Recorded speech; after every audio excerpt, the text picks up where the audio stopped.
Assalamualaikum warahmatullahi wabarakatuh. Halo guys, perkenalkan nama aku Putri Marantika Dwi Ardani, mahasiswa PPG Prajabatan Gelombang 2 tahun 2023. Di sini aku mau menjelaskan tentang aspek-aspek mengenai pembelajaran berdiferensiasi. Oh iya, aku nggak sendirian loh guys. Aku akan dibantu oleh temanku yang bernama Bima.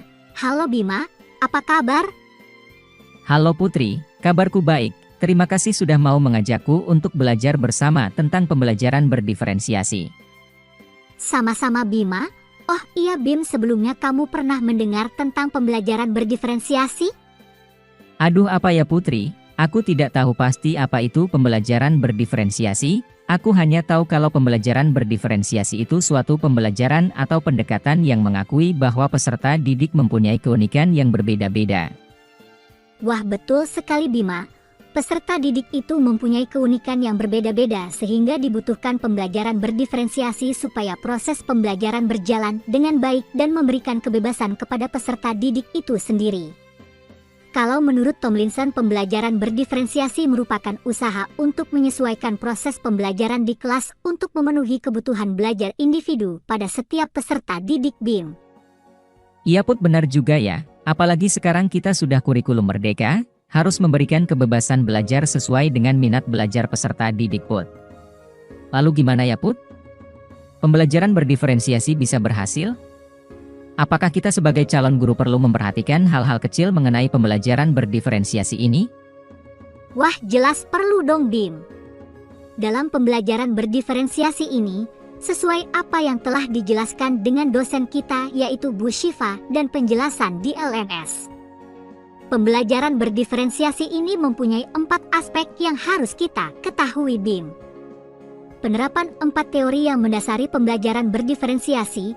Guru harus dapat mengontrol atau mengendalikan 4 aspek pembelajaran berdiferensiasi di dalam kelas yaitu konten, proses, produk, dan lingkungan serta iklim belajar di kelas. Oh iya, waktu itu Bu Syifa sudah menjelaskan mengenai 4 aspek pembelajaran diferensiasi ya Put. Teman-teman kita juga udah pada presentasi tentang aspek-aspek yang didapatnya. Lalu apa rencanamu untuk menerapkan 4 aspek pembelajaran berdiferensiasi khususnya di pembelajaran PPKN Put? Kan besok kita bakalan jadi guru PPKN.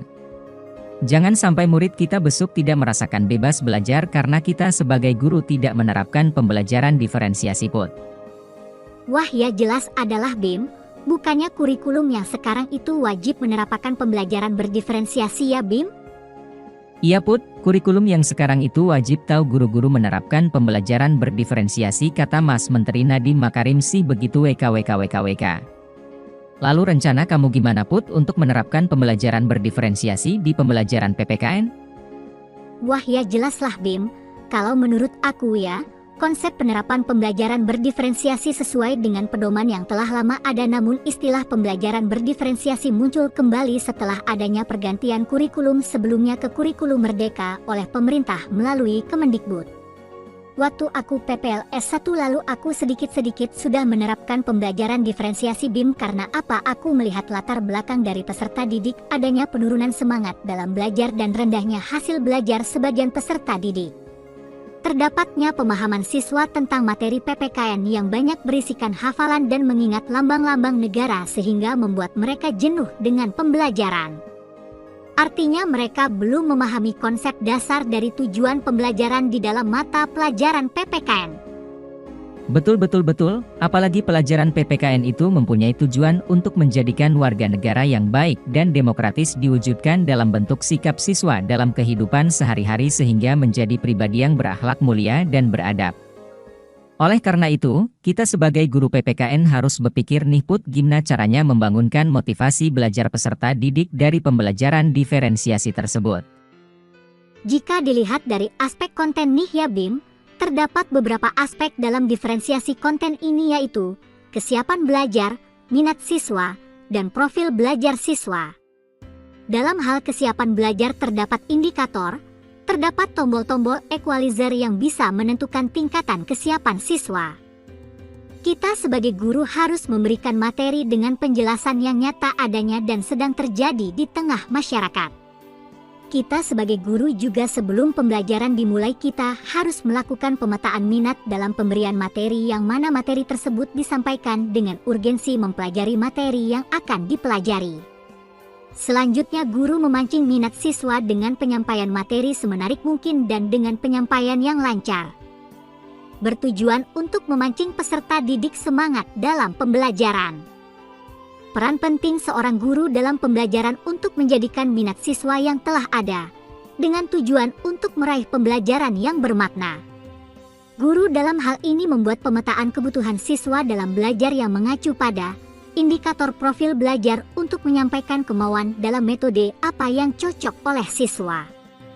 Pada pemetaan yang dilakukan guru maka dihasilkan profil belajar siswa melalui domisili tinggal, kebudayaan, dan gaya belajarnya.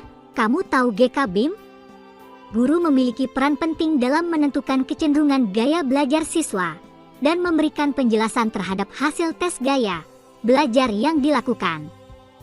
Sebaran angket ini berguna untuk melihat dan merasakan oleh siswa akan kesadarannya dalam pembelajaran, untuk perbaikan dalam pembelajaran untuk pembelajaran yang sesuai dengan gaya belajar masing-masing siswa. Wow, keren Put. Kalau di bagian aspek proses nih ya Put, dalam diferensiasi proses peran penting guru untuk menganalisis kegiatan pembelajaran yang terjadi secara individual atau kelompok. Diferensiasi proses sendiri terdiri atas, pertama kegiatan yang berjenjang dalam pemahaman materi yang dipelajari dengan memperhatikan perbedaan masing-masing siswa. Kedua, harus disediakan pertanyaan pendamping untuk memancing siswa dalam menjelaskan isi materi yang sedang dibahas. Ketiga, waktu yang dialokasikan dalam mengerjakan tugas. Keempat, pengembangan gaya belajar yang sesuai dengan kebutuhan visual, kinestetik, dan auditori. Dan kelima, pengklasifikasikan kelompok sesuai dengan kemampuan dan potensi minat peserta didik. Setelah data kebutuhan peserta didik didapatkan, selanjutnya guru melakukan rancangan pembelajaran dengan membuat modul ajar dalam pembelajaran dengan menyesuaikan kebutuhan peserta didik. Misalnya salah satu materi yang diambil adalah materi norma. Menyesuaikan dengan keragaman gaya belajar setiap peserta didik, maka guru menyediakan media video pembelajaran berbantuan YouTube. Materi yang terdiri dari video gambar penerapan norma, kegunaan untuk gaya belajar siswa visual. Selanjutnya terdiri dari suara yang bertujuan untuk peserta didik dengan gaya belajar auditory. Kemudian untuk gaya belajar kinestetik, guru meminta siswa untuk mempraktekkan bagaimana cara bersalaman, menegur orang yang lebih tua, dan cara berjalan di depan orang yang lebih tua. Video pembelajaran yang terupload YouTube disebarkan linknya kepada grup kelas dengan tujuan untuk siswa dapat mengulang materinya dengan media tersebut. Memberikan fasilitas beragam dalam belajar sesuai dengan konsep pendidikan oleh Ki Hajar Dewantara tentang sistem Among yang dimaksudkan mengelola kemampuan yang telah dimiliki anak untuk membatasi masalah, dengan itu diberikan kemerdekaan berpikir. Wah, gelaseh keren banget kamu Bim, gak nyangka kamu bisa paham gitu. Padahal waktu Bu Syifa nyelasin kamu kayak gak niat kuliah gitu, hahaha. Aspek konten udah, aspek proses juga udah. Berarti kalau udah ada aspek konten dan aspek proses, kita harus menyiapkan aspek produk ya Bima? Hai kamu itu Put, meskipun aku orangnya kelihatan males kalau kuliah tapi otakku berjalan dengan mudah, hahaha. Iya Putri, aspek konten dan aspek proses udah kita coba rancang-rancang. Coba deh aspek produk yang kayak gimana yang kamu mau lakukan kalau jadi guru nantinya. Iya nih Bim, mau tidak mau guru membuat produk untuk dijadikan media pembelajaran. Pada diferensiasi produk ini mengarahkan siswa tentang apa saja yang sudah dipelajari. Kemudian produk memungkinkan guru untuk memberikan penilaian seperti apa penguasaan materi yang dikuasai oleh siswa. Beberapa produk yang dikaryakan oleh siswa sangat beragam, dari bentuk catatan pengamatan, video, rekaman, dan clipping. Pada tahap ini bertujuan untuk mengeksplor pemahaman siswa secara nyata dalam bentuk karya terhadap materi yang dipelajari oleh masing-masing siswa. Guru juga harus memperhatikan indikator dalam pembuatan produk yang dirancang siswa sesuai dengan materi pembelajaran. Indikator yang ditetapkan adalah pemahaman siswa tentang jenis-jenis norma yang berlaku di masyarakat dan penerapannya. Maka dalam pembuatan produk tersebut terlihat semangat siswa karena adanya perencanaan sebelumnya karena diberikan kebebasan. Hal inilah yang membuat siswa maksimal dalam pembuatan produk sesuai dengan gaya belajar dan minatnya. Dari pemberian diferensiasi produk ini dihasilkan siswa dalam kelas dengan karya yang beragam sesuai dengan minat seperti membuat clipping, resume dan pembuatan gambar langsung dengan tulisan dan rekaman video. Berdasarkan hal tersebut, siswa apabila diberikan kebebasan memilih sesuai dengan potensi minat yang dimilikinya, maka akan menunjukkan kreativitasnya masing-masing. Kalau menurutku ya BIM diferensiasi produk ini memiliki tingkat kesulitan dari yang lainnya. Karena harus mempertimbangkan minat dan kreativitas masing-masing siswa. Guru terkadang masih kebingungan dalam menentukan diferensiasi ini karena keragaman siswa dan cara perlakuan yang harus diberikan kepada masing-masing siswa. Luar biasa kamu ini, Put. Oke, coba aku rangkum ya, Put, tentang pembahasan kita barusan. Dalam pembelajaran berdiferensiasi khususnya mata pelajaran PPKN, kita sebagai calon guru berupaya memberikan perubahan dan dampak bernilai positif bagi guru dan siswa dalam pembelajaran. Penerapan dalam bentuk 3 tahapan diantaranya diferensiasi konten untuk memetakan minat belajar siswa. Selanjutnya diferensiasi proses untuk penyampaian materi yang diajarkan menyesuaikan dengan minat belajar. Dalam hal ini juga menentukan media yang dipakai dalam beberapa tipe diantaranya tipe visual, auditory, dan kinestetik. Kemudian diferensiasi produk menghasilkan produk karya belajar yang mana sebelumnya diberikan kebebasan oleh guru dalam menentukan produk sesuai tema yang dibahas dalam pembelajaran.